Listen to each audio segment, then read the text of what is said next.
Hey guys, so I recently had the opportunity to take on an extremely fun project. Fien's LPS commissioned me to create this fun sculpted design on a Great Dane base, and I was super excited to have one of my customs be a part of her collection.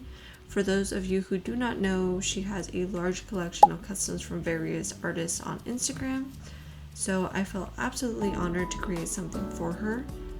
I don't remember exactly how long this custom took to make, but I did feel like it was very time consuming. There was a lot of waiting for things to fully dry before advancing to the next step, but nonetheless, I hope you enjoy the process and let's get started. So the first step is coming up with a design. She actually wanted a custom inspired by this photo that she sent me, so I went ahead and drew something up really quickly.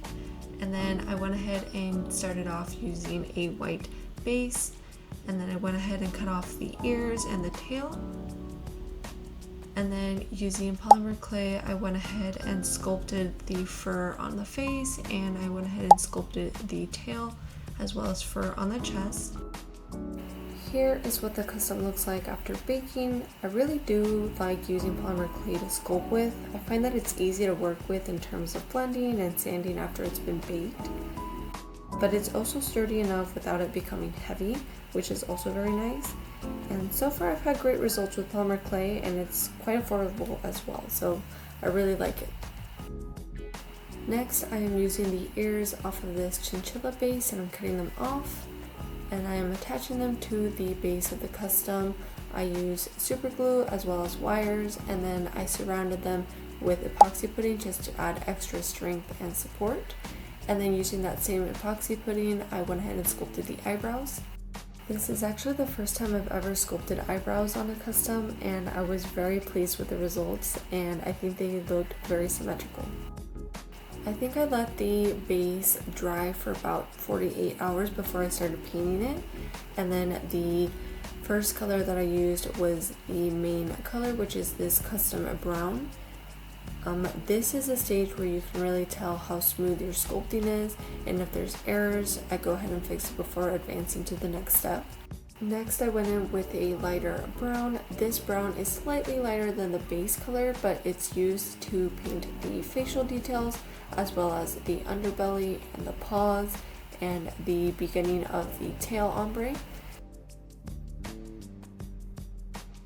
Using my favorite white paint, I went ahead and painted the inner ears as well as the eyebrows, and then I used a very fine tip brush to paint the facial details that you see here, as well as that little star shape on the forehead.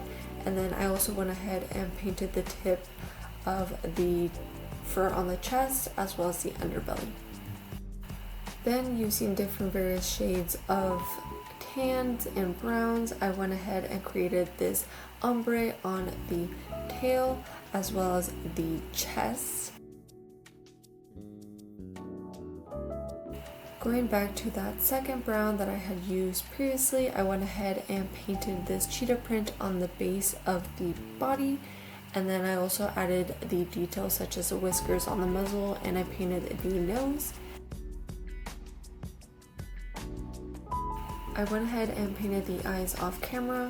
We went with a nice red color for the irises, and then for the white eye shines, we did a circle and a star. And then we cut the eyelashes pretty simple. There's 3 little short eyelashes on either side. We also added some tiny little details throughout the body and the ears. The next step is to seal the body using a matte varnish. My favorite matte varnish is by Littlest. I go ahead and spray the entire body a few times, and then I let it fully dry before glossing the eyes.